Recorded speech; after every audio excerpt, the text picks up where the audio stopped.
The live stream is loading.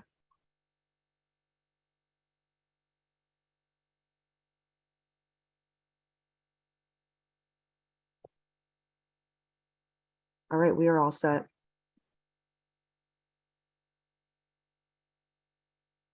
Oh, Cornelia, you are muted. Sorry. It was a great intro. Good morning, everyone. My name is Cornelia Stevens. I'm the Executive Director of Top Area Learning Centers here in Wichita, Kansas, and I have the privilege of being in the chair of the Early Childhood Recommendations panel. We have a great agenda scheduled, slated for you this morning to be able to just learn more about what's happening across the state of Kansas, for our Kansas children and families. I want to, for all of our panel members and those who are presenting, I'd like to thank you for serving Kansas children and families, early care and education professionals as well. This event is being live streamed on the Children's Cabinet YouTube channel. The recording and all presentation materials are available on the Children's Cabinet website, kschildrenscabinet.org. There is going to be a graphic recording by Sarah O'Keefe from the KUCPPR, which is going to be shared after the event. And if you've not had an opportunity to see her work, it really does give a really amazing representation of everything that was discussed in today's meeting. For today's agenda, we will have our welcome address by Melissa Rooker, who is the Executive Director of the Kansas Children's Cabinet and Trust Fund. We'll have the first part of our governance group's presentations. We'll take a 10-minute break and then come back for part 2 of our governance group's presentation, and then we'll discuss next steps and then end our meeting. So I'll first like to go on ahead and pass it on to Melissa for her welcome. Thanks so much, Cornelia, and good morning to everyone. I want to welcome you here to our second annual Governance Summit for the Early Childhood Care and Education System, sponsored by the Early Childhood Recommendations Panel. This panel exists as a standing committee of the Kansas Children's Cabinet in its role as the state's designated Early Childhood Advisory Council. That was a designation offered or created by Governor Kelly in her first term to bring us into compliance with federal law, the Federal Head Start Act, and to help assist in all of the work that goes on in the portfolio that we refer to as All In for Kansas Kids. That is, as you recall, the work that emanates from the preschool development grant, Birth to 5 planning grant year in 2019, when we brought the 4 state agencies together to do a comprehensive statewide needs assessment of our early childhood care and education system, and then turned the findings into our 5-year strategic plan for early childhood, known as All In for Kansas Kids. We appreciate the work that goes on in all of the different layers that create the governance of our early childhood care and education system. You saw that infographic on the previous slide. That depicts some of the groups, not necessarily every group that's out there that touches on early childhood issues, but those are the core teams that we've identified as playing a regular role in the governance of various aspects of early childhood care and education for children birth to 5 or prenatal to 8, or however we want to categorize early childhood in Kansas. So this morning, this is a chance to come together and really with some intention, listen to each other, to hear about the work that is taking place outside of this panel in your own specific domains, so that we can then benefit from thinking about how that work might reflect what we're doing in our own agencies, in our own little portfolios of work or large portfolios of work. So what our hope is that you will be attentive to the presentations so that you can take information back to report back in your own teams and share out what type of activity is going on, so that we can just always be working on ways to leverage and collaborate and streamline and align. So I'm going to stop there, Cornelia, and let you get on to the presentations of the day. And I can't wait to hear all the good updates. Thank you. Well, thank you, Melissa. So we're going to go on ahead and begin all of our different presentations. I'd like to remind all of the people who are presenting that we have about 8 minutes for each presentation. And so I'm going to begin in sharing information on the history of the Early Child Recommendations Panel and the work that we're doing. The Early Child Recommendations Panel was started based off of an Executive Order 20-02, which designates the Kansas Children's Cabinet and Trust Fund as the State Advisory Council on Early Childhood Education and Care. The panel is an advisory group to the Children's Cabinet to support these responsibilities. The panel meets on a monthly basis, the third Friday of each month from 9 to 11:30, and is live streamed on the Kansas Children's Cabinet YouTube channel. The Kansas Open Forum comment form is available for individuals who would like to submit written comments or sign up to share verbal comments with the panel during the Kansas Open Forum portion of the meeting. Meeting materials are posted on the Kansas Children's Cabinet website at kschildrenscabinet.org/panel-meetings. The Children's Cabinet appoints members annually to a one-year term, July 1st through June 30th. Call for membership applications are shared in April each year. Currently, there are 37 panel members representing state agencies, local school districts, higher education, local early childhood care and education providers, Head Start, parents of young children receiving services in Kansas, and organizations providing early childhood services. A collaboration survey was conducted over the first 2 years of the panel membership, which showed positive connections with panel members meeting monthly and panel work groups completing targeted tasks between meetings. The panel provided 2 recommendations that were adopted by the Children's Cabinet in April of 2022. The first was a recommendation that state interagency coordinating council and the local interagency coordinating councils collaborate to implement new strategies. The second was a recommendation that state agencies and contracted partners utilize federal relief funding to help retain individual child care professionals in licensed settings by issuing one-time individual bonus payments. Representatives from state agencies, organizations, and community partners from the Early Child Governance Summit met on July 21st, 2022 for the inaugural Early Childhood Government Summit to share their work and report how the progress aligns with the All In for Kansas strategic plan. And now here we are for our second. In March, tactic work groups will develop recommendations to implement tactics from the All In for Kansas Kids strategic plan by the June panel meeting.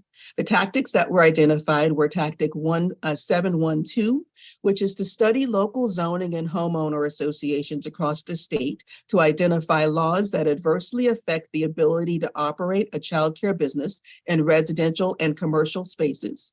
Tactic 611, which is to develop recommendations to increase compensation and benefits for early childhood care and education professionals at all levels. Tactic 615, document and address recruitment and retention challenges, which that includes all early childhood care and education professionals.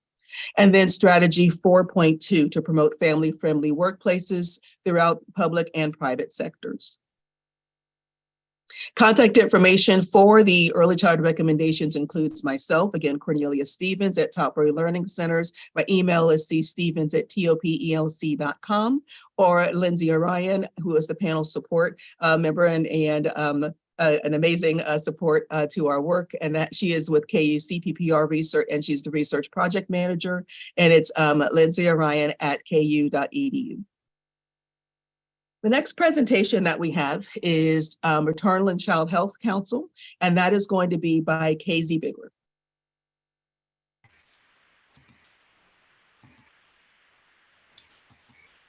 Hello, everybody. I'm having trouble getting my video to work, so you might just have to go without that.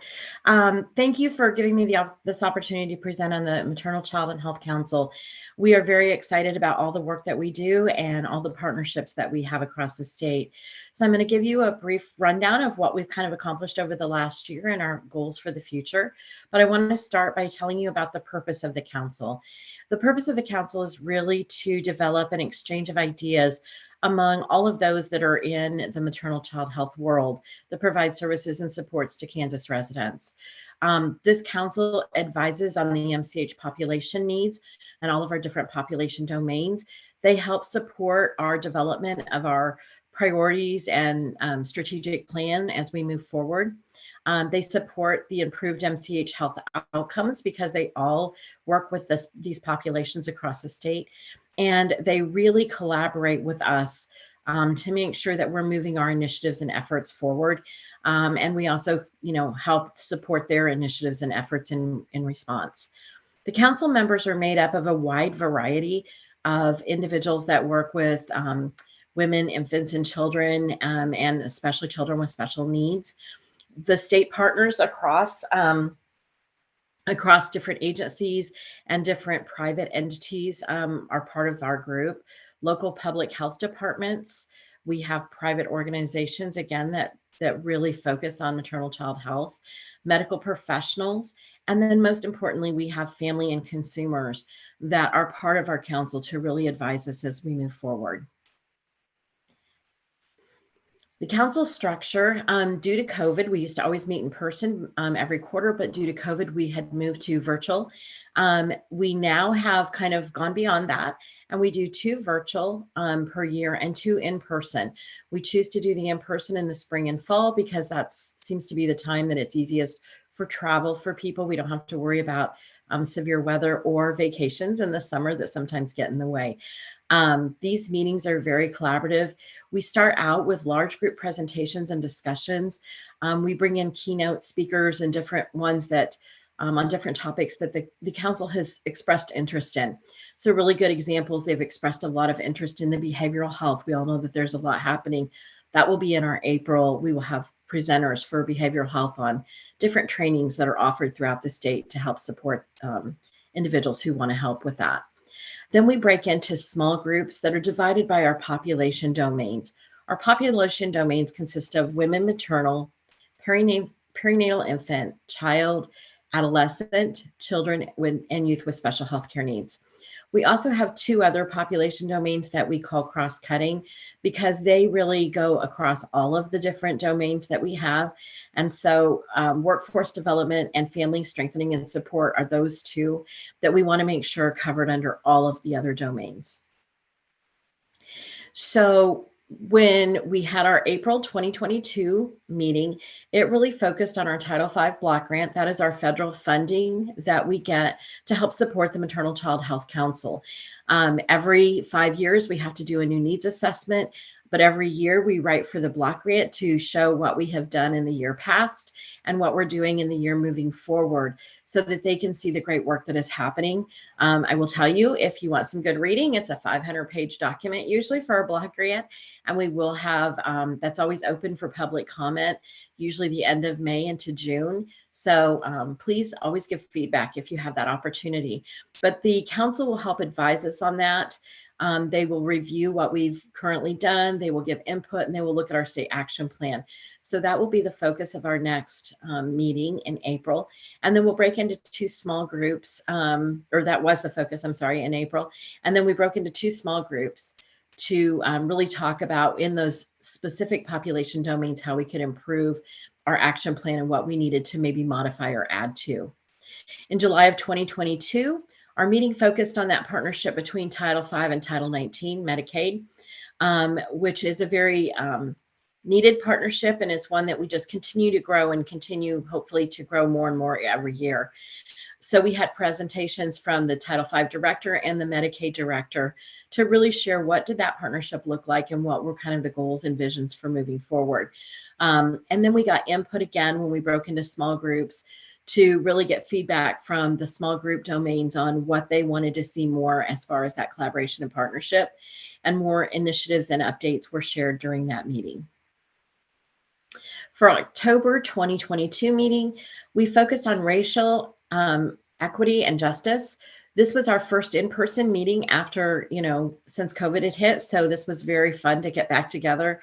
But we saw that, we needed to make some adjustments in our meeting time based on that. So we are doing that.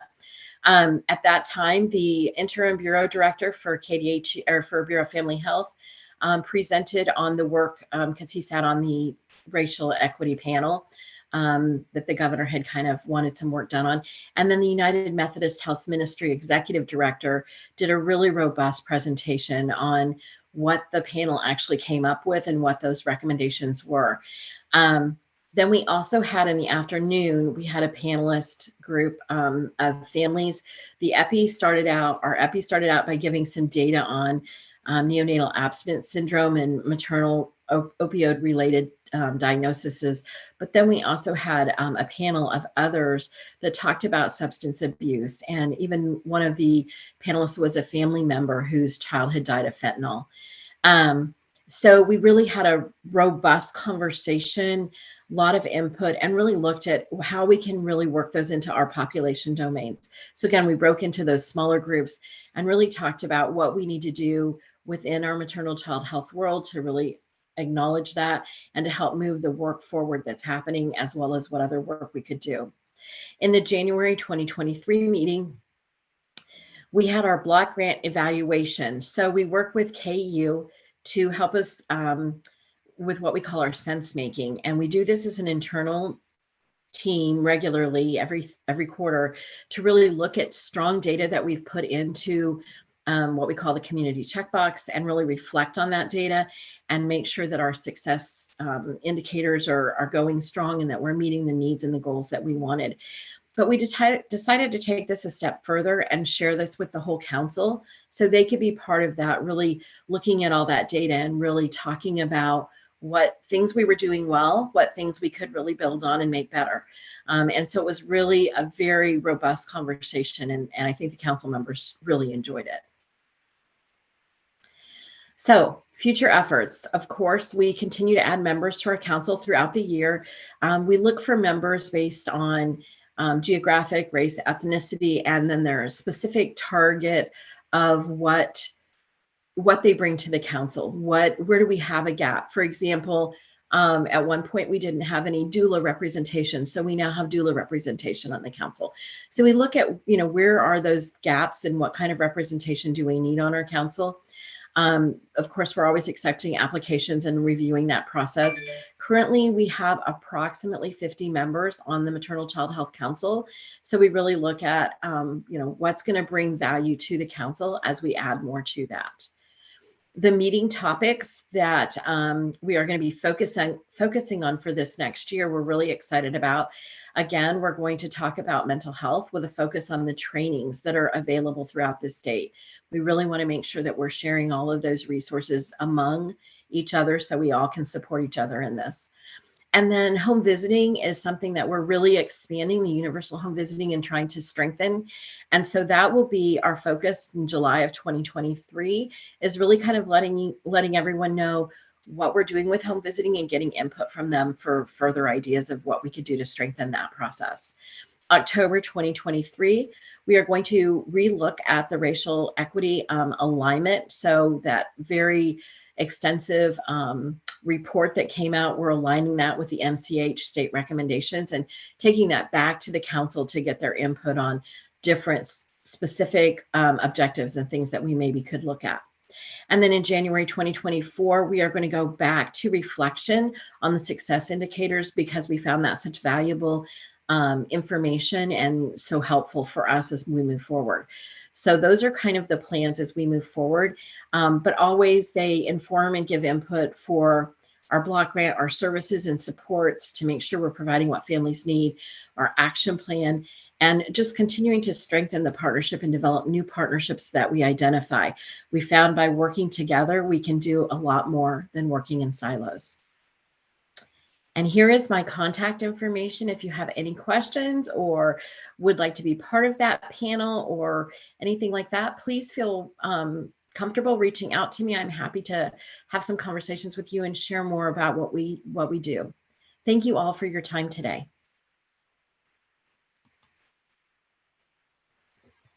Thank you very much, Casey.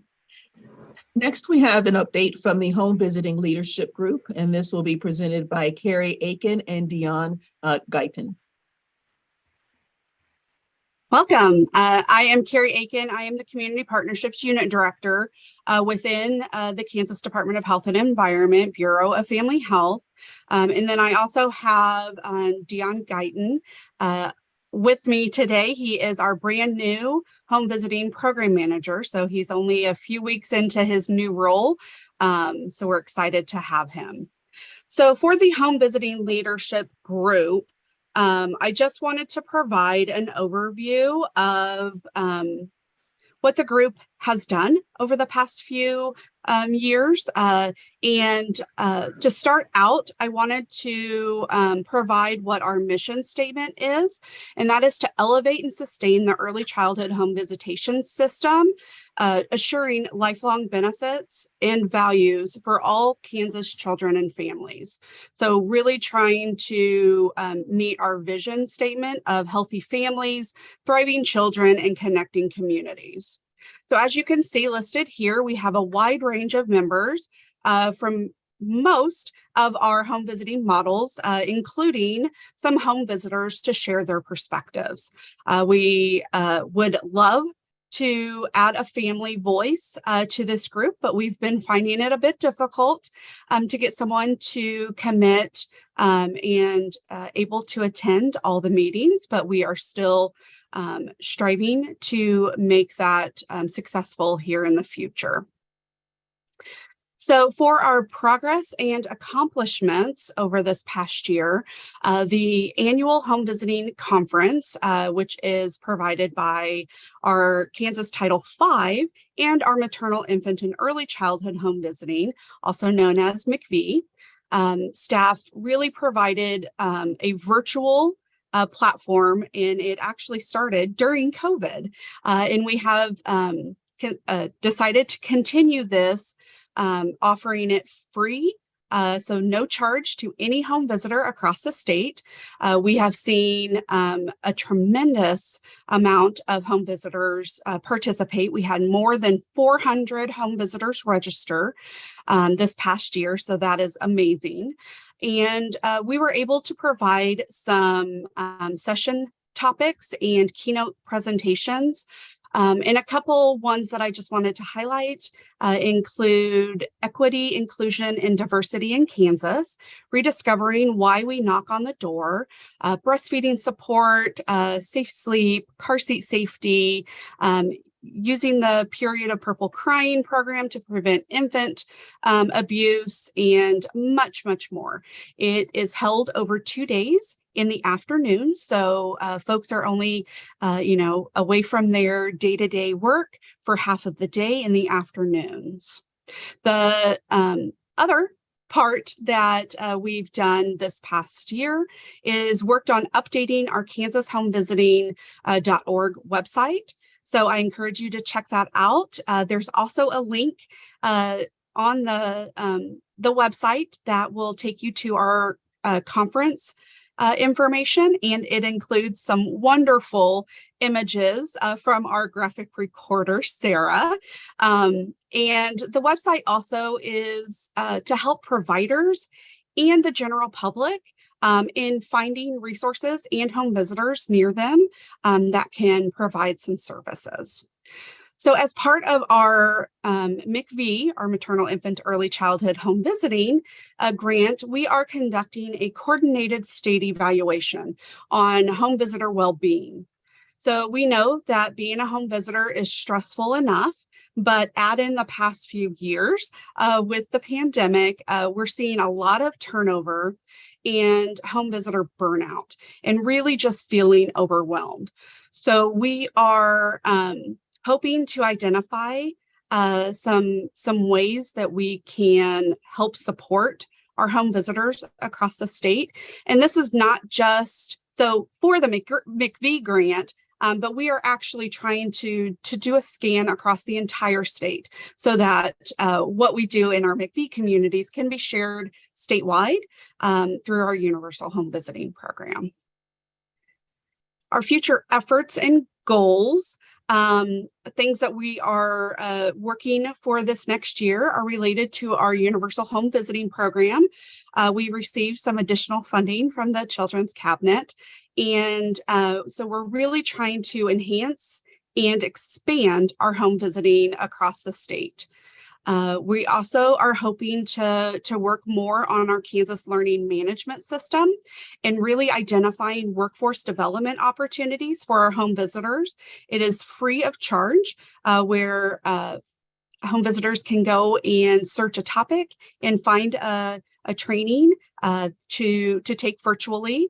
And so we're really wanting to try to help to identify trainings that should be required by all of our home visiting programs, as well as ones that maybe are optional. And because it's a huge data system or a training center, so it can be a bit overwhelming. So really trying to find some key training opportunities to help and assist our home visitors.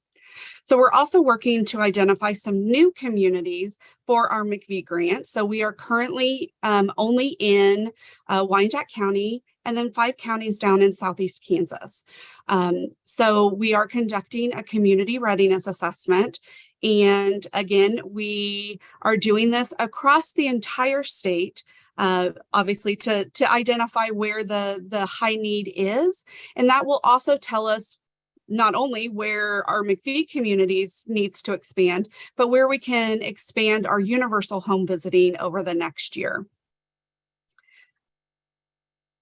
And so there's just our contact information, and please reach out if you have any questions or would like to join our leadership group.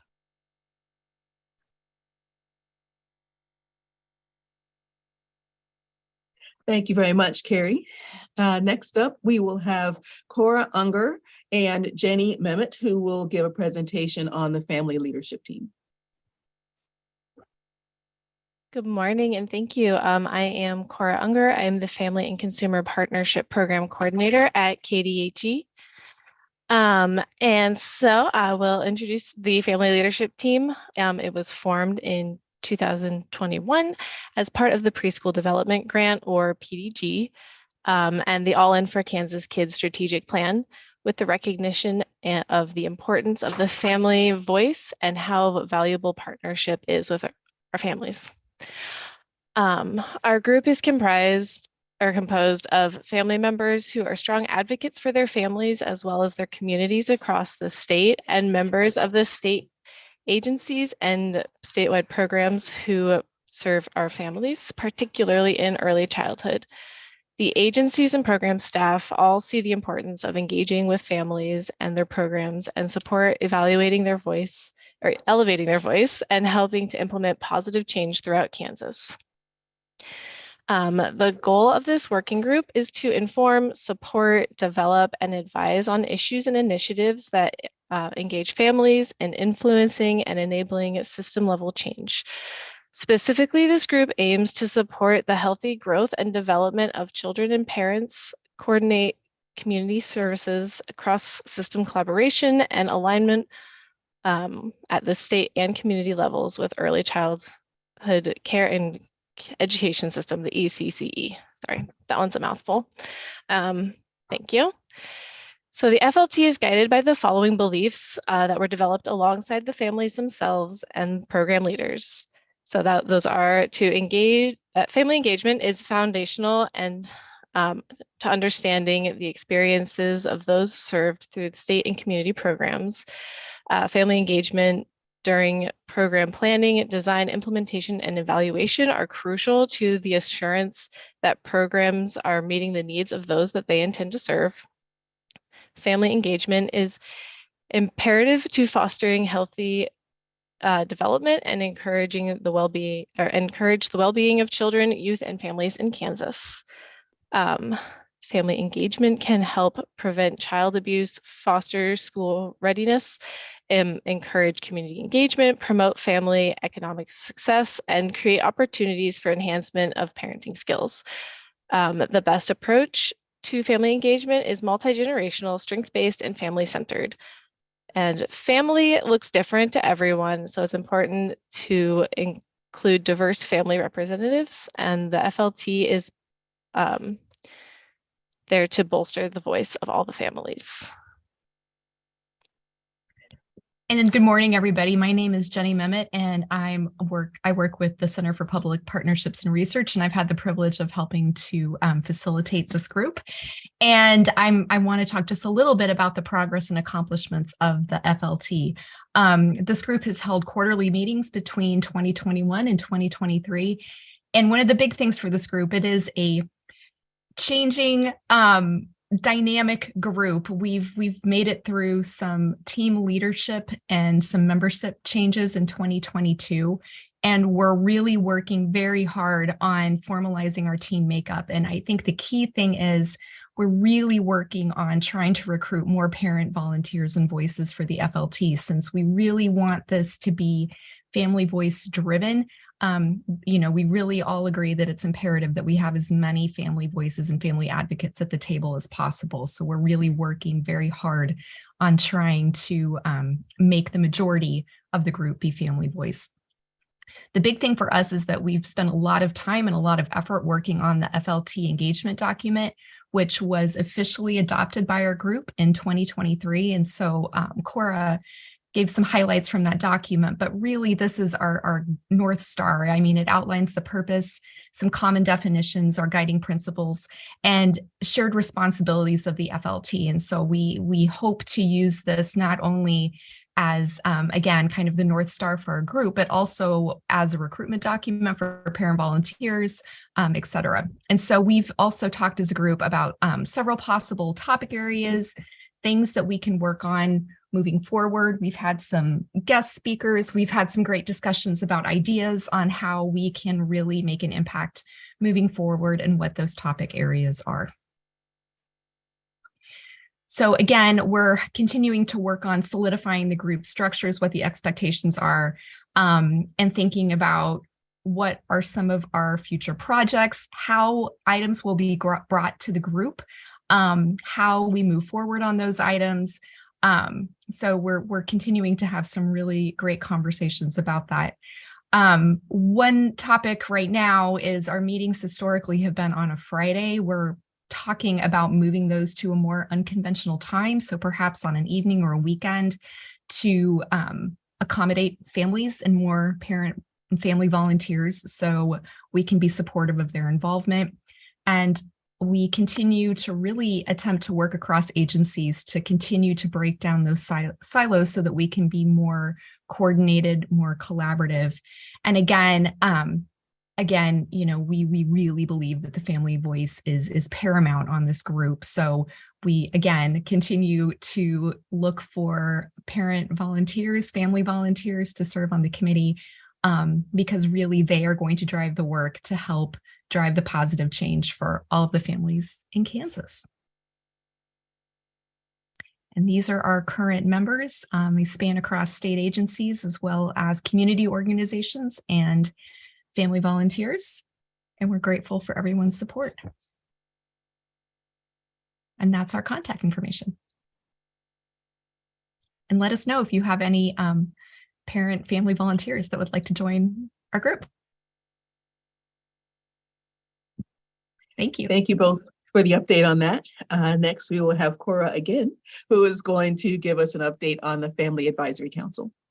Yes, thank you. So the Family Advisory Council, the purpose of this council is really to advise and partner with Title V and the Bureau of Family Health to improve the health of Kansas children and families, and to assure the family needs and families and consumers, are central to the programming, initiatives, and special projects. It might sound familiar to goals of the FLT as well. We bring together families and consumers from across Kansas with a broad range of lived experiences. The council envisions a state where individuals and families are engaged in program planning, evaluation, service delivery, and program policy development. They're partners in advocacy, and they are leaders in their communities.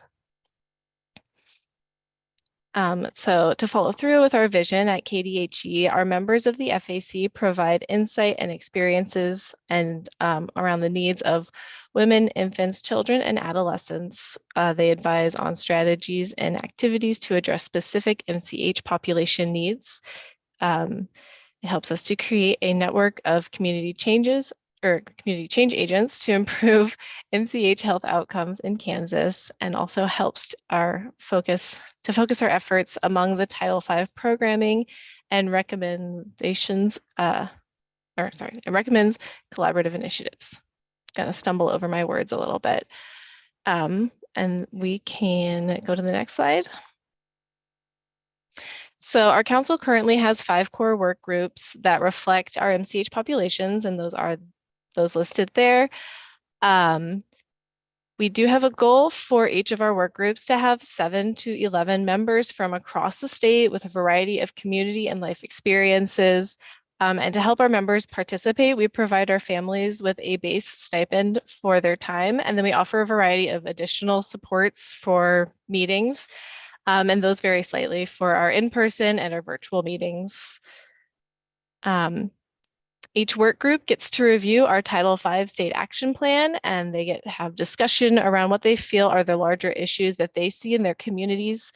They find a project that can help drive some of that work forward. Their project can look like many different things, from providing an official recommendation to the state or helping to design or redesign a program. The FAC meets quarterly, with alternating meetings being either virtual or in person. During council meetings, there's time for the whole group to be together, where we do larger group work, which will include things like our cross-cutting initiatives, system-wide presentations, and generally sharing about work that is happening throughout our state. They are also given time in their individual work groups, which are the 5 groups that were listed on the slide previously, where they can work on their project that they're working on towards helping move our state action plan forward. To help support our families, KDHE has both core staff to help organize and support, like myself and other members of my System of Supports team, as well as we connect with other staff throughout the Bureau of Family Health, whose core work reflects the current project, whatever current project one of the work groups might be working on. So if they need supports, or if they need just to kind of bounce ideas off someone, make sure we're not duplicating work, all of that. The FAC also receives additional support from the families themselves, as each work group elects 2 of their members to serve as co-chairs. The co-chairs share additional responsibilities in helping to facilitate conversation with their members. They help take notes, they help guide their work group project. Our co-chairs also serve on our FAC's executive committee, which oversees the work of the council structure, and gives them the opportunity to help plan the upcoming meetings. The structure with the co-chairs was really core to building out our expanded council, which we redesigned in 2020 to help support each work group, as well as our own staff at KDHE. And then it also helps to build stronger partnership and provides family members with leadership experience. Okay, you can go to the next. Yeah, you're already on that one. Sorry. Yeah, okay. So in 2020 and 2021, as I alluded to before, our FAC expanded from its previous specific focus around families who had children with special healthcare needs to the broader MCH populations, which are now our 5 work groups. In 2022, there were enough members in each of the work groups to kick off the planning period. So while we have the 5 different work groups, I will focus a little bit on the early childhood work group with this. So from the get-go, the early childhood work group has been very interested in connecting families to resources, and have had several great discussions on how to help do that. Can you go back? Sorry. I'm almost done with this one. So their ideas have ranged from coming up with easy ways to share resources with providers to creating an informational campaign for families and providers, discussing and pinpointing underserved and potentially missed families, and more. Our last meeting, which was just at the end of January, they pegged an issue that they were passionate about and wanted to work on moving forward. So we can move on to the next slide, and I can give a little update on where our future efforts are for where each of the work groups are. So for women and maternal, they are very interested in peer connections and increasing peer supports for women who are pregnant and up to 1 year postpartum. We are currently planning to have them work with the KDHE team to help develop a supporting you program for this population. If anyone has questions about what these work groups are working on individually, I would be happy to answer questions. You can contact me however is best. So for early childhood, they are still wanting to focus on prevention resources for families.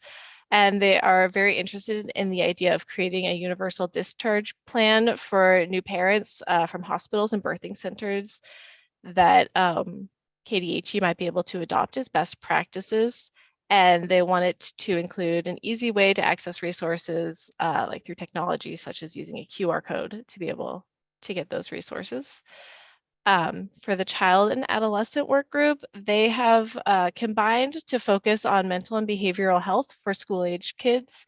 They are working on creating a conference session that will be presented at the Parent Leadership Conference in the fall of this year, where they will hold a focus, they'll hold focus groups with families about their struggles and successes in identifying mental or behavioral health services or needs for their children. They're also developing some resources that are evidence-based to share with families during that session. And then finally, the Children with Special Health Care Needs work group, they are working with the Charting the Life course experiences and questions booklet. So throughout 2023, they're planning to work through the transition stage of life. And their goal is to go through each of the questions. If you're not familiar, there's a bunch of questions through the different domains on things that you can ask to live your best life, basically, and a variety of ways. And so they're going through all those questions and seeing how different families throughout the state would answer those questions and where to find answers for them to create sort of a companion guide to be used alongside that booklet. All right, so we cannot express how much we love our members and we value them just so much. They're all truly amazing. We do have some spots available in each of our work groups. So if you know someone who would be interested in applying to the council, we do have an online application as well as our website with more information, which we can be dropped in the chat. And thank you so much. Yeah, and my contact information. Well, Cora, thank you again for the update and for all of the work that you all are doing to help families. Next, we're going to have an update from the Child Care System Improvement Team, and that is going to be presented by Melissa Schoenberger. Thank you. Good morning. Excuse me.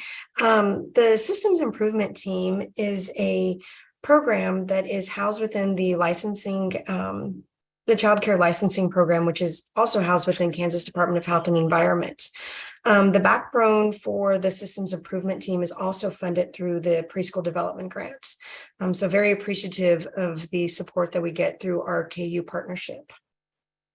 In 2020, after several years, we had a break and we reinstated the Systems Improvement Team to, again, provide some guidance, some direction, and support to the Child Care Licensing Program.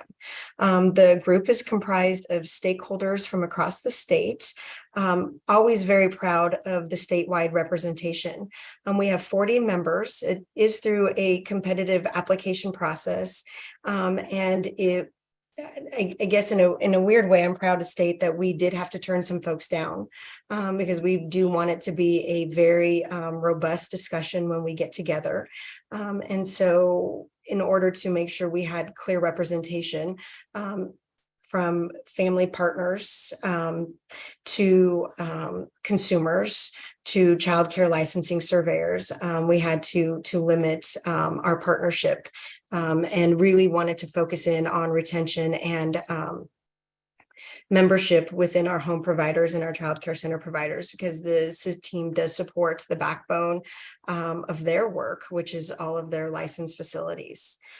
So again, 40 membership, it comprised of 40 people across the state, really focused in on early childhood initiatives, and really excited as I was reviewing our membership this morning that we have some non-traditional members, such as an architect firm, because that is really imperative when we look at not just the workers, but the infrastructure that supports childcare providers across the state. And having architects at the table at the very early discussion is important as we look at, again, infrastructure that supports providers. The group meets monthly. And we do take the summer off, and we are trying to engage our home providers by offering evening meeting sessions so that they have a fluent voice. I did note this morning that Emily Barnes is here also. She's a very vocal support and continues to remind the leadership within the SIT team that we need to make sure that we are fluid in our engagement with home providers, meaning that they can't always meet during the day because they are doing a valuable resource by taking care of children. So we need to make sure that we're also engaging at their level. And so we do have evening meetings also so that we can have more home providers be a part of the SIT team. Again, membership is driven through an application process. And if anybody is interested and wants to hear more about the SIT team, please reach out to us following this presentation and we would welcome a conversation. In 2021, the group put forth 14 recommendations and very proud of the work that we've done to date. We really focused in on to improve the clarity of regulations. If anybody has sat down with a regulation book, it is sometimes geared towards a very legal standpoint, and really we want to break down those barriers and silos to ensure that our regulations are transparent and understand to the layperson. So we really worked on staff qualifications so that the layperson can have an understanding of what does it mean when you are onboarding a staff within a center environment. So the SIT team put forth a recommendation to really break down those barriers and increase resource and supports for prospective providers. We will be launching this spring a provider toolkit and an awareness campaign. In fact, we will be meeting next week to discuss media buys throughout the state. So I'm hoping that you guys will be soon just flooded with messages from the child care licensing program on demystifying what it is to become a provider. Really, the SIT team main focus was to have simple messages to encourage providers or potential providers to get into the profession, because it is a profession and it is still hard work, but we wanted to demystify some of those misconceptions that we'd heard from the provider community of what it entails, and really just bring home some of the health and safety regulations that we expect from home providers in a way that is easy and digestible, and really hopefully entices them to become a home provider. And it's in language and driven by home providers. So I'm not speaking the messages a home provider is. And we also engaged a surveyor so that they can see the surveyor at a very beginning level as a support system to providers. And all of this was driven through the recommendation and the work of the systems improvement team. Moving forward in the work through 2022 and 2023, we have then focused in on now with 3 work groups working on regulation best practices, system engagement, and provider support. So really ducktailing on what we have set forth in 2021 to continue on that good work. The systems engagement and communication is really focused in on, again, removing barriers and being very transparent. I really take pride in our program at Child Care Licensing that anything that we share with a provider, we want to be very transparent from the get-go of what is expected and then what you can expect in turn through the licensing and survey process. And one of the recommendations that the team is currently working on is an interpretive guide to provide better clarity and understanding to the regulated community of what the expectations are during that survey process, because we really want that survey process to be a supportive engagement, not that the surveyor is there to take notes of what a provider is doing wrong, but to take notes of all of the good things that are going on and have that better understanding, again, at the foundation. So a provider, just feels very supported and confident during that survey process. And our system and engagement is also ducktailing on all that, is to really take a deep dive into the child care licensing website and really focus in on the consumer, so there's a better understanding. And when I say consumer, I'm really meaning the parents, because that's the person who is engaging in the service, so that they have a better understanding of when they're looking at the findings. What does that mean? A provider might be missing paperwork versus a provider might have cited for lack of supervision or safe sleep practices. So really having the consumer understand, what does that finding mean, and how did my provider correct that? So again, over this next year, I'm looking forward to the recommendations because I really think it would behoove the consumer to have a better understanding of what that survey process looked like.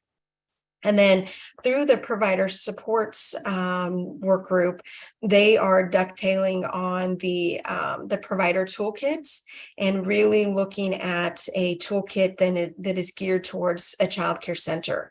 Opening up a child care center is a huge endeavor, and we want to make that a very supportive process.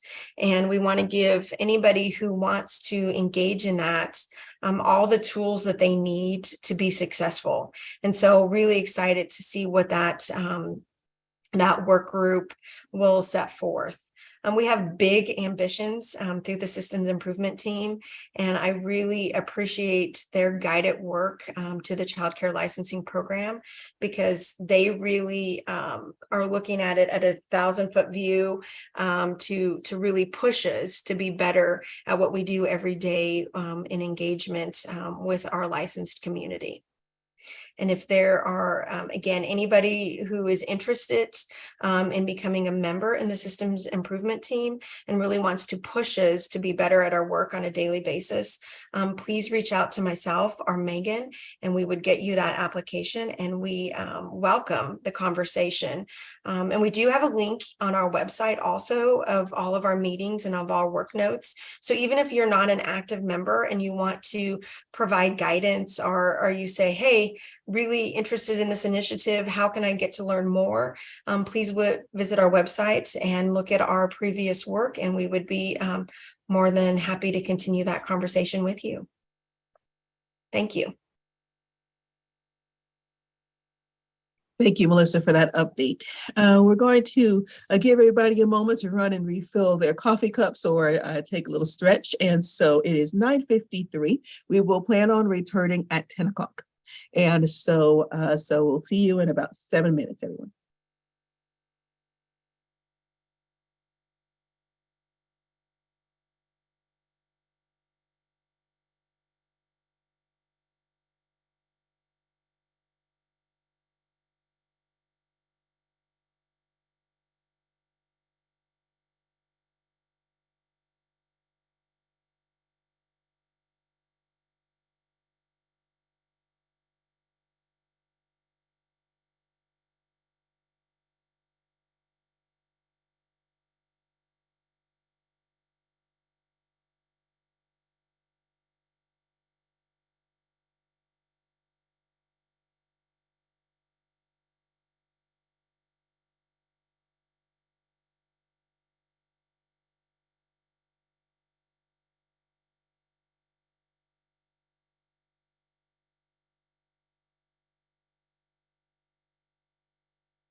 All right, it is 10 o'clock and we are going to go on ahead and get started again. Next up, we have an update from Natalie McLean and Kim Kennedy, who will give an update on the Kansas Early Learning Standards. Thank you. Good morning, everybody. So the Kansas Early Learning Standards revision group has been working with early childhood experts across state agencies to update our current early learning standards. These were last updated in 2013, so it really was time for us to look at these again. The core group has met twice a month over the past year to update the standards, and about once a month, we're joined by content specialists from the field to discuss each of the content standards in the document. So some of the progress that we've made are we've really been looking to make sure that our standards are user-friendly. We want to make sure that all of our early childhood professionals and families are able to understand these learning standards. We're making sure that they are developmentally appropriate. And we don't just have them in there because there's a K through 12 standard that needs to match it. That's not how our kiddos learn. So we want to make sure that they're appropriate as well. We've been really looking through a lens of diversity, equity, inclusion, making sure that our standards make sense for all kiddos. We've met monthly to review each of the content areas and standards with content experts and have made it through 7 of the 8 standards to date. So we're getting ready to approach our last set of content standards, which is fine arts. So we're excited to have made it as far as we have. So with this group, we are going to wrap up our last content area standard. We hope to have these printed and distributed by statewide by the end of the year. We have plans to build a website for the standards to include examples of how the standards could look in practice, how professionals could encourage growth, and possible adaptations for students with differing abilities. We also want to develop training for the field on how to use the CELs in practice and how to make them work for whatever their field is. If you have any questions about the early learning standards, you can reach out to me or to my co-leader, Kim, and we're happy to answer any questions you may have.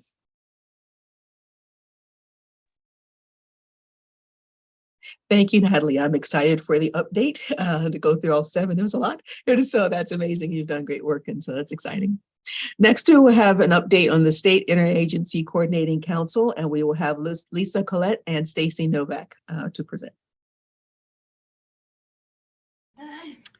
Good morning, everybody. As Cornelia said, my name is Lisa Collette, and I am the current chair for the State Interagency Coordinating Council.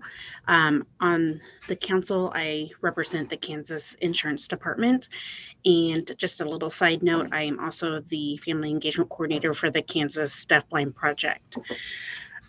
So the mission for the State Interagency Coordinating Council is the SICC is to ensure that a comprehensive service delivery system of integrated services is available in Kansas to all children with or at risk of developmental delays or disabilities from birth through age 5 in their families.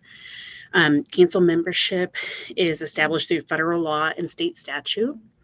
And council responsibility is to advise, assist the governor, legislature, and state agencies. And we are a council that is not an advocacy council. So we are not to advocate, just to advise and assist.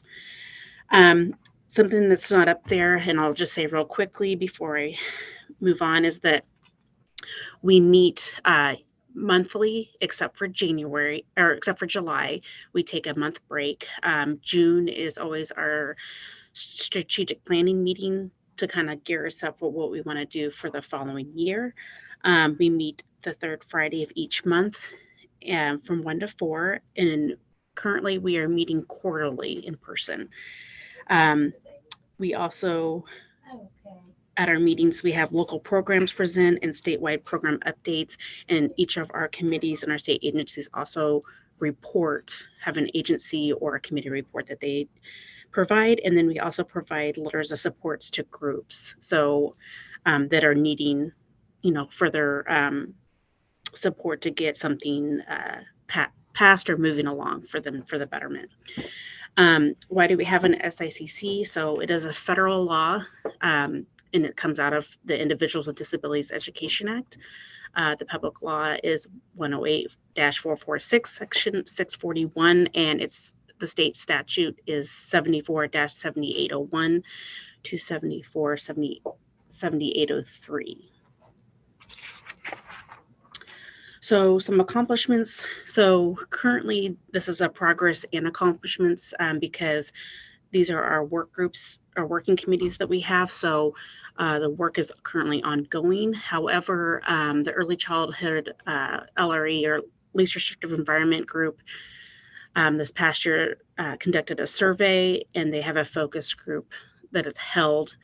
And then the funding, the Workforce and Funding Committee is examining funding for early intervention and early childhood special education programs, and then initial evaluation of personnel needs. Our other group is an LICC group where it supports local ICCs. Each year, we've had an annual meeting for the past couple of years where we bring all of our ICCs together to discuss different topics, or also hear different presentations that are given. We've developed guidance for LICC small grants, development of a handbook, and conducting orientation. So the Social Emotional Development Group is examining of issues, participation in another state community examining infant toddler mental health in Part C. This group and the funding group will potentially maybe come together at some point, because one thing that we are looking at out of the funding group is billing codes or coding for mental health and social emotional for early childhood. So future goals and efforts, continue examination of state performance on early child least restrictive environment indicators, examine opportunities for diverse funding of early intervention programs, initiation of small grants for LICCs, which we're very excited about this because we feel like this is a way that kind of help make a gap of some of the areas that LICCs need money for. So if there's like a certain project they want to do, but they just don't have the extra funding, they can submit a request for a grant. And then engage in other groups focusing on social emotional development. So this is the contact information. Dave Lindeman is the current chair. And then, like I said, I am the vice chair. And then we recently just hired Stacey Novak to be our SACC support staff person. So Stacey, I don't know if you would like to speak, just kind of introduce yourself in this group. And then I know later today, you'll also be introducing yourself to our SACC council. Yeah. Hi, I'm Stacey Novak, and I've been in education for well over 20 years. It's been in the classroom in elementary school.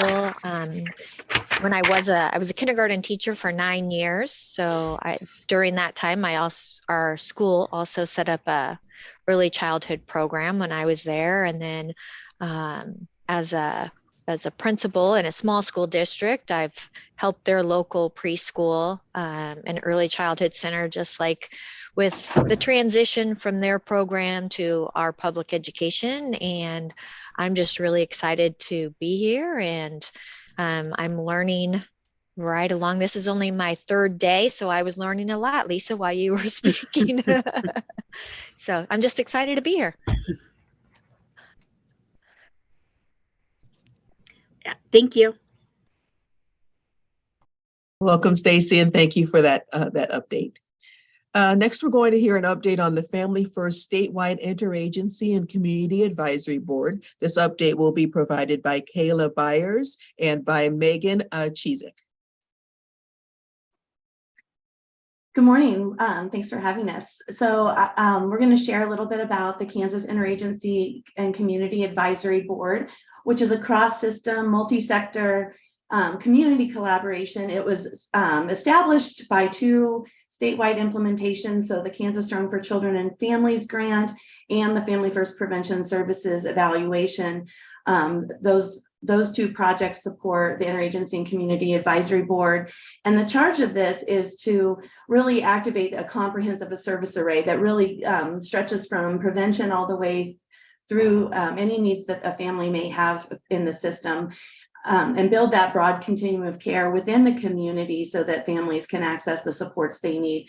And the Interagency and Community Advisory Board, or the ICABs, as we lovingly call them, are really a 3-pronged approach that has a statewide body, 6 regional bodies, and then a family council that work in a integrated way to identify local issues, to solve and mitigate structural issues, and to have that bi-directional feedback among all the groups, and to share power among local providers, families experiencing the system or who have experienced the system, and statewide leaders. So the statewide board is made up of those who are in state agencies across sectors, so not just child welfare, but early childhood, medical, pediatrics, law enforcement, mental health, across the board.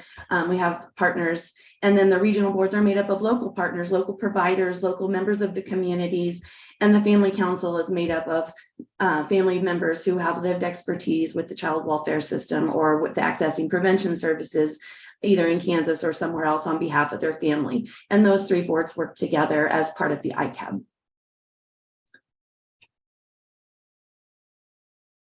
So we wanted to share a couple of accomplishments that we've worked on through the statewide ICAB the last couple of years. And one was completed this year. The statewide ICAB brought to the attention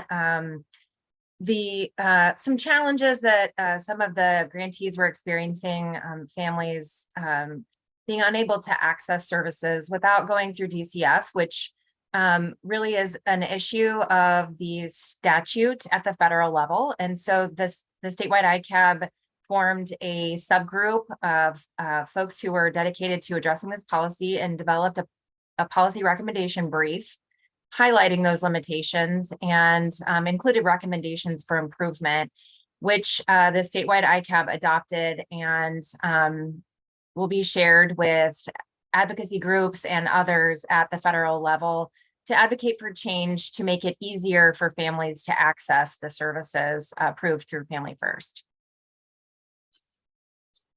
Another activity that we have done through the ICAPs has been the parent survey that we've done this. We are currently administering this survey. It's in the field now in partnership with the Kansas Family Advisory Network. And this is a statewide survey targeting families in Kansas, parents or caregivers of children of any type. We want a broad spectrum of families. And this is our 3rd administration of this survey. And the goal is to understand the service array, understand what families feel like they can access in their communities, what they can't access, what they need, and where those gaps lie. We also ask some questions for those who are child welfare involved to reflect on their experiences there with shared parenting, with the child welfare agencies, and with courts. But the goal here really is to understand how families' needs are or are not being met so that we can strategize action to address those at the local level. We share those data each year with the ICABs and at both the statewide and the regional levels, and with the families to identify where those gaps lie and how we can address those. I've mentioned our Family First Family Council. This is a standing body that is separate from and integrated into the ICABs. It's 20 members representing each of the 6 DCF regions around the state who've had experience and lived expertise accessing prevention and child welfare services.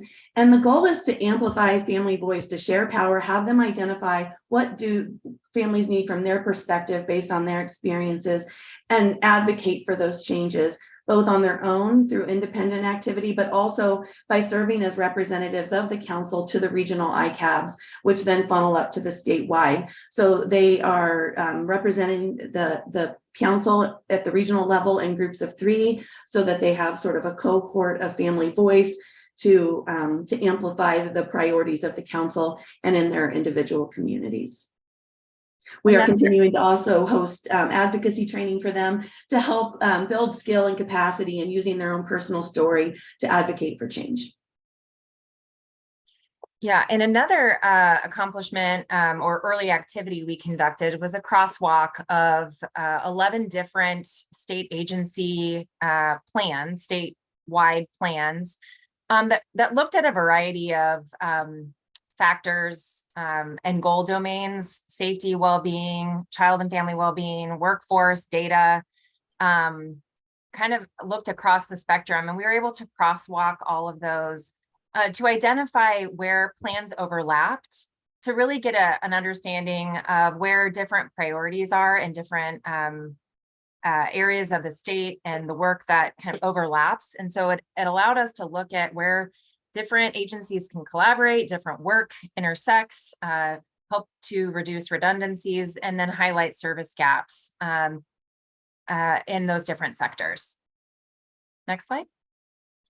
So another accomplishment we thought we would highlight actually occurred at the regional level. So as Kayla mentioned, we have 6 different regional ICABs as well, but this work actually demonstrates the feedback loop that is embedded in the work that we do with the ICABs, where the regional ICABs and the statewide ICAB have kind of a two-way feedback loop. So the Southeast Kansas Regional Group identified some challenges that they were noticing with the lack of childcare in their region, contributing to families encountering the child welfare system.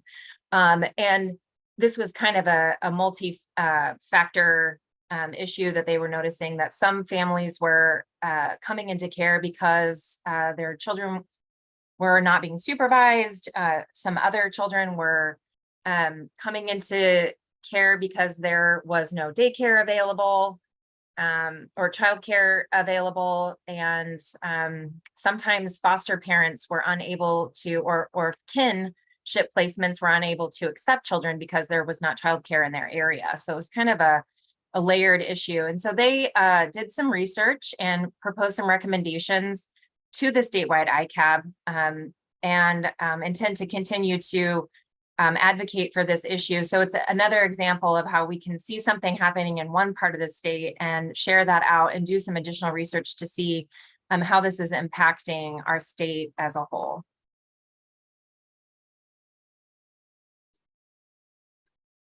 And in terms of future directions, where we intend to go next with the statewide ICAB, continued exploration of racial equity in child welfare. That is one area that one of the regions dug deeply into to try to understand. We've shared those data out to all the groups to understand where those differences lie and to strategize and solutionize around how do we solve this issue.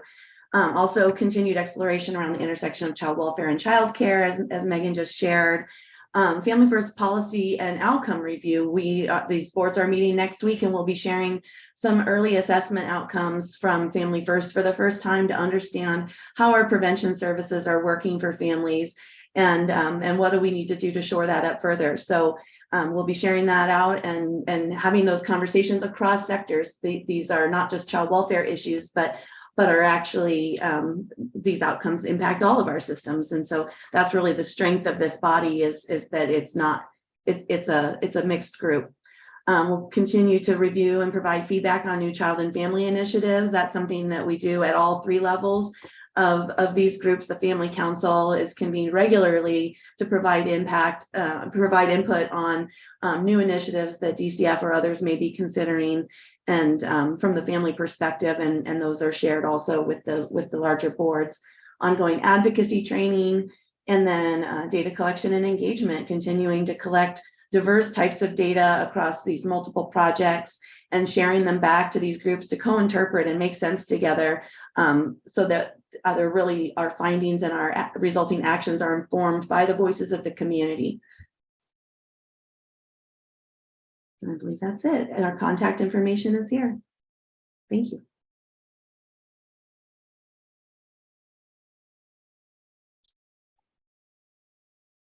Very good. Thank you so much for that update. Next, we will have an update from the Kansas Early Childhood Data Trust Governance Board, and that update will be provided by Terry Garska. Hi, friends. Happy Friday. It's a pleasure to talk to you and give you an update about the work that we've been doing on the Kansas Early Childhood Data Trust. For background, this was formed and some of the preliminary work was done in 2020 and 2021 as part of our preschool development grant to bring together a data trust representing state agencies. And it's really designed to make sure that we are able to share data effectively across agencies in order to understand the experiences of children, families, providers, communities, et cetera. And it's really a mechanism and a governance structure to be able to answer vital questions about what's effective, what is the quality of our mixed delivery system, equity, et cetera. And our mixed delivery system for folks is childcare, home visiting, pre-K, public pre-K, Part B and Part C. So when we talk about looking at our mixed delivery system and how we bring data together across multiple agencies, you can imagine that data lives in many houses. And part of the data trust work is to be able to effectively share that kind of data to be able to answer questions. Next slide. So as you can imagine, it took about 1.5 years to get a data trust agreement signed by state agencies. It needed to be crafted and the lawyers needed to look at it. And so that was a labor of love, and that was signed in 2021. We also set up a governance structure, really operational last year, that allows the state agencies and partners to steward that data. So right now, the Kansas Data Trust members are state agency partners, so really thinking about a public data trust. There are 5 state agencies that are members of this. The Kansas Children's Cabinet, they act as the trustee of the Data Governance Board. We have the State Department of Education, the DCF, Kansas Department of Health and Environment, and Kansas Department of Corrections. So many of the agencies that sit on the Children's Cabinet Board are members of the Data Governance Board. Trust, or next. And the intent was to ensure that that the state agencies were able to have some continuity around agreements to collaborate, be transparent, and ethically handle data on across the early childhood system. In the past, we hadn't had that agreement in place, and it made it difficult to have one-off data sharing agreements. So this is really a chance to be collective in how the public agencies collaborate and coordinate around data that each of them house. What we were able to do in 2021 is to kick off our first authorized project. That is how the Data Trust enacts its work with authorized projects that an agency might sponsor. This one, some of you may remember, we presented on linking Kansas Children's Cabinet data from Early Childhood Block Grant to DCF's foster care data to look at how many children, whether early childhood services were preventative of entry into foster care. That first data, that first project showed that indeed participation in quality early childhood services significantly reduced the likelihood of removals into foster care. That's an amazing example of how when agencies are able to share data and integrate, we can see results for what works and where to support some of our efforts around prevention and so forth. So that was the first authorized project, and that is ongoing. So each year, the cabinet and DCF share this data to be able to look at which services might be most effective. Are we still seeing the preventative effect over time? So that's an example of what we accomplished in 2021 and 2022. Next slide. Last year, the next authorized project was agreed upon, and this is around the distinct count of children across our mixed delivery system. So essentially, we know that data live in a lot of different places, but we don't have a comprehensive, accurate view of how many children are being served across childcare, home visiting, public pre-K, and Part B and Part C. We know agencies might know their own data system of which children receive services, but when we're thinking about the system as a whole, we don't have that comprehensive view, and we don't know where those children necessarily where they're at, what services might be available in communities and what might not, and which children might not be receiving services. So this authorized project is ongoing, and it's designed to bring the 4 agencies together, data across home visiting, because you might know that many different funding sources, different agencies administer home visiting, across childcare, and we know that childcare data around individual children is difficult to track down. Part B and Part C are pretty tight around what data they have, but we need to be able to pull this together. So right now we're in the process of working with the state agencies to build out a resource that the public can and state agencies can use, a dashboard that has accurate information on a timely basis around the state of our mixed delivery system, how many children served. And we know that this is going to take a while because governing this kind of data requires conversations and technical pieces around making sure this is accurate. We could spend our time going to each agency and pulling it together and, you know, writing it out, but we need something that's up to date, modern, and as a resource and asset for the state of Kansas. Next slide. So when we think about what the Data Trust Governance Board does and what they're responsible for, again, it is taking one or more agencies' data to bring together to answer questions. It might be mapping out parent and family engagement, doing an equity analysis across our mixed delivery system of which children are receiving services and which are not. Is there efficiency in those services being delivered at the state and community level, and other questions? So essentially, the Data Governance Board meets quarterly. They're meeting next on March 6th. They consider possible sponsored authorized projects from members to consider engaging in. We are looking ahead. We are looking at how do we engage public and private and families, communities in being able to share and understand data more effectively. That's on our radar for 2023, and looking to involve more than just the state agencies in answering questions about children and families and the data that is required for that. Next slide. So just so you know, the University of Kansas is a technical trustee for the Data Governance Board. That means me and my colleagues help support the governance board meeting, help understand the technical requirements for bringing data together, and work with the state agencies and their legal counsels around data sharing agreements. So the University of Kansas is not a member of the Data Trust. We are a technical trustee, and it is the trustee is the cabinet with the members of the state agencies. So if you ever have any questions, feel free to ask me. There's my contact information.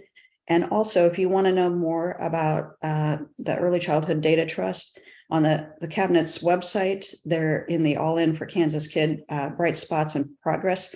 There is a whole page dedicated to the Data Trust, what it's accomplished, and some of the findings that we have. So we want to be transparent. The cabinet and the members want to be transparent about the findings from these efforts. So please feel free to go there and check it out. Data makes everything better in my mind. But thank you for the time. Hope you are well. Thank you, Terry. Next up, we have a Quality Recognition and Improvement System Advisory Board update, and that is going to be presented by Sarah Menschel. Thank you. It's good to see you all. Thank you for this opportunity. And I just have to share that it is really fun to hear about the work happening throughout the state from you all. It's been really inspiring to hear what's going on in all of these different groups. So with that said, I am excited to share with you all information around the QRIS Advisory Board. We are in our infancy stages with this group. We were able to kick off January 2023, and this is, of course, with the support of our partners at DCF. They are the ones that are guiding us through this work, and we are thrilled to be able to support that. So since we are fairly new and our group is just kind of getting our legs under us, I thought it would be a good opportunity to share with you all an update about the work and how this group will play a role within each component as we begin implementation of this project. So members of this group are asked to provide input and feedback. We do have many different experiences and skill sets within our members, and we do envision this group shifting a bit to fulfill different needs as we get to different phases of implementation, and we really get to dig in deeper to the work. But this system and this group is a really critical component of each aspect of application. All right, next slide. Okay, so here you can see just an overview of sort of where we are at currently with the work, and the opportunity for childcare providers currently is to receive supports through program administration.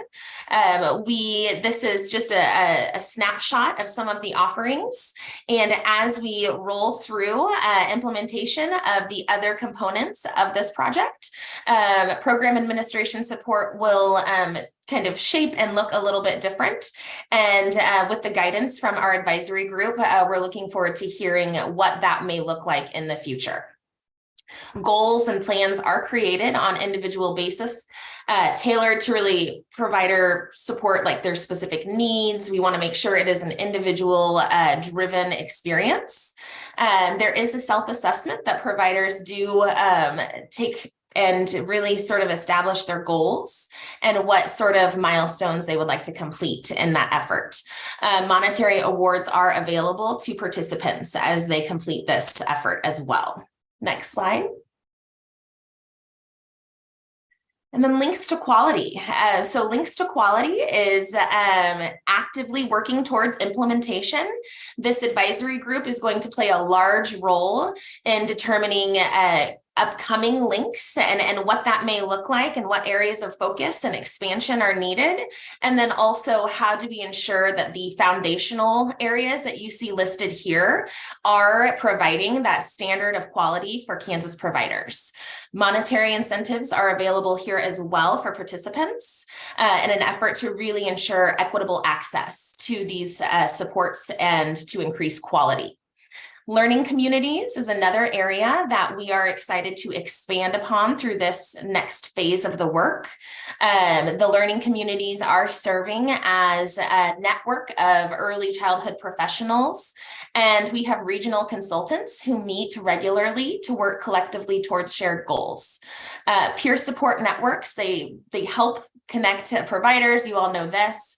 And we are really excited to utilize this group to launch a shared services network. And so more to come on that.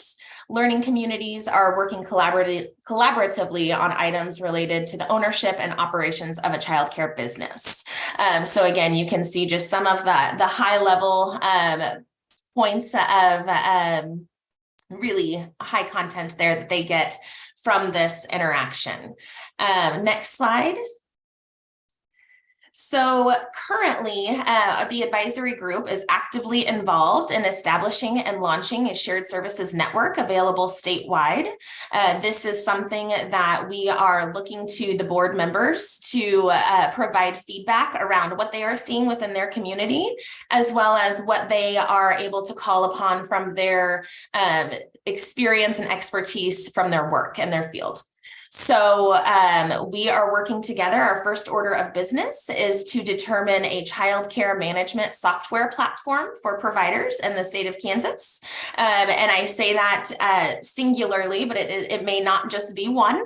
And we, again, want to call on the expertise of this group to help determine that and guide and shape the movement forward as we're able to launch some of these really exciting new efforts and initiatives. So next slide. Yep. And there is my contact information. And as I said, we are partnering with DCF on this effort. So as you have questions and as we have more to share, I would love to be in contact. There will be a lot of exciting movement and growth happening here rapidly. So stay tuned. And thank you for that update, Sarah. Next, we'll hear about the Children's Subcommittee of the Governor's Behavioral Health Services Planning Council.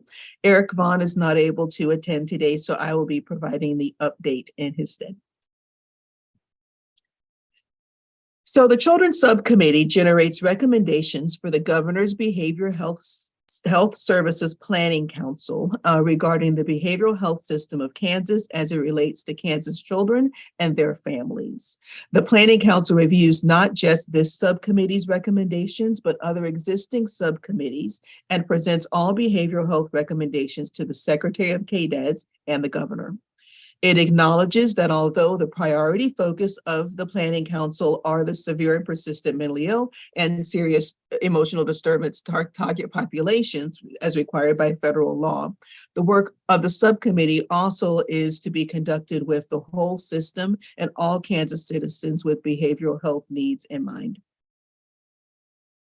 Goal 1 of the subcommittee is helping children with dual diagnoses, to explore and identify the need and gaps in services for dually diagnosed children, especially including workforce issues such as lack of training and the availability of providers, funding, and system involvement and limits. Goal 2 is the Kansas Kids Map, and that's to continue to serve as the advisory council for KDHE's Kids Map Pediatric Mental Health Grant, and to make progress on the recommendation to sustain the program by continuing to research and identify opportunities for actions for the committee and others to take to sustain the project. Goal 3 is continuum of care and parent and community engagement to explore how community mental health centers, federally qualified health centers, psychiatric residential treatment facilities, and qualified residential treatment programs collaborate with primary care providers, caregivers, parents, schools, and other agencies. We've talked about the Kids Map and the goal to continue as the advisory council and support the sustainability of that program. And then also to review the system of care for parent engagement to identify current resources and needs, make recommendations to ensure parents know what services are available and how to access them, including how professionals are educated to refer parents and caregivers to the available services. Next slide. Lastly, we have diversity, equity, and inclusion. It's the focus on unserved and underserved populations with a focus on race, ethnicity, gender identity, language, and culture. We would like professionals with the level of cultural humility and curiosity, consistency and direction that is clear with best practices, culturally and linguistically appropriate services, and to make sure that we discuss the role and importance of care coordinators and managed care organizations as well. As I mentioned, Eric Vaughn is the contact person for the subcommittee. His contact information is there if you need to reach out to him. And then the last work group that we will hear about is the Workforce Development Advisory Group, and that is going to be presented by Linda Logan and Patty Peschel. Good morning. I think the benefit of being last on the list is getting to hear all of this great work that's happening for children and families in our state. The con is thinking of more things to add to your presentation because you're reminded of some things. So my name is Linda Logan, and my working with Casito includes serving as the chair for the Workforce Development Advisory Group. Our work is funded through our DCF contract, and our goal, simply stated, is to gather early childhood partners from direct care staff to state agencies to collaborate and coordinate throughout the state to promote, support, and advocate for the Kansas early childhood workforce. We meet virtually monthly, and over the past 3+ years, we've developed 3 recommendations to the Children's Cabinet. To provide an intentional focus, we initiated 4 work groups, core competencies, equity, inclusion, and diversity, the individualized professional development plans, and the annual workforce needs assessment. The next slides, I'll provide some additional information on each. So the core competencies work group has been meeting over the past 3 years virtually. A great amount of time went into research, review, and multiple crosswalks, which accumulated into a recommendation. The crosswalks were with multiple other state early childhood core competencies, as well as national standards and competencies with the current Kansas, Missouri core competencies. Just so you know, I can spell competencies quite well using my keyboard. You know how those words just come up. That's a word for me now. In the end, we found that the Nebraska core competencies matched our goals, which was a focus on Bloom's taxonomy, and it was workforce friendly, which was our top goal. So on December 7th, we presented to the Kansas Children's Cabinet and Trust Fund Executive Board our recommendation of the adaptation of the Nebraska core competencies for early childhood professionals and to end the use of the Kansas, Missouri core competencies. This was by a mutual consent between Kansas and Missouri workforce development teams regarding the core competencies. Our recommendation was approved. Yay! And work on the adaptation is slated for the remainder of 2023. By the way, we did meet with the Nebraska Office of Early Childhood first to get their approval for the adaptation, and they were very generous in creating that partnership and mentorship. So we're excited about that. Our next group is equity, inclusion, and diversity. And last year, after reviewing the Early Childhood Iowa Equity Guiding Principles, our group has started what we call a drafty draft of the Kansas Early Childhood Equity Guiding Principles. And our goal is to define equity and to clarify the jargon that sometimes goes with that. So it will be an accessible and user-friendly guide for our workforce. Next is the individualized professional development plans. Our team, our CDA team at Casito has been using the individualized professional development plans successfully with CDA candidates for the past couple of years. And this has provided our group for a foundation for use statewide. To further that work, there is an open access course, IPDP course through Casito's Canvas LMS, which will provide resources and information on how to use an IPDP. It is ready. Next steps are to schedule and organize the distribution. 2020 needs assessment. We were able to reach more of our workforce this year, actually almost 1,800 respondents, which we were very excited about. It currently is being analyzed and will be, and I just was informed that we will be shared at the March 2023 Workforce Development Advisory Group meeting. There have been some software issues, imagine that has delayed the gathering of the information. So we'll be really excited to hear that summary. And once it is ready, the Casito website will have a request form so that anyone can request copies of the information. So looking forward to 2023,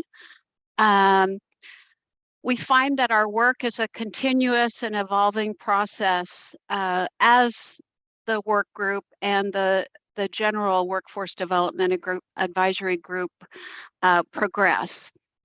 The career pathways process and the registry work will be supported by our workforce development advisory group, and we are excited to align that with the core competencies, the Kansas Early Learning Standards, and the IPDP.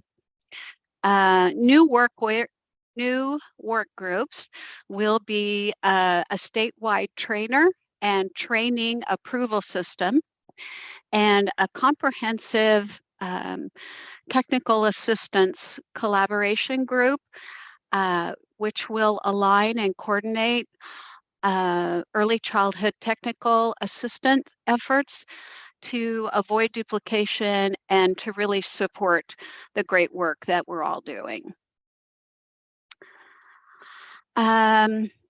So we would welcome anyone interested to join our groups. I put the schedule of when we all meet, and please contact me if you're interested in any of the groups.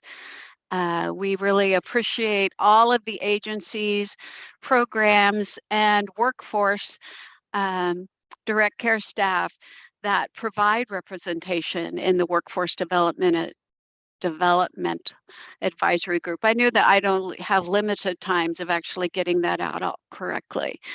We really appreciate that. And we do have fun, just so you know, in our meetings too. So my contact information, along with Patty Peschels, she is our director for Casito.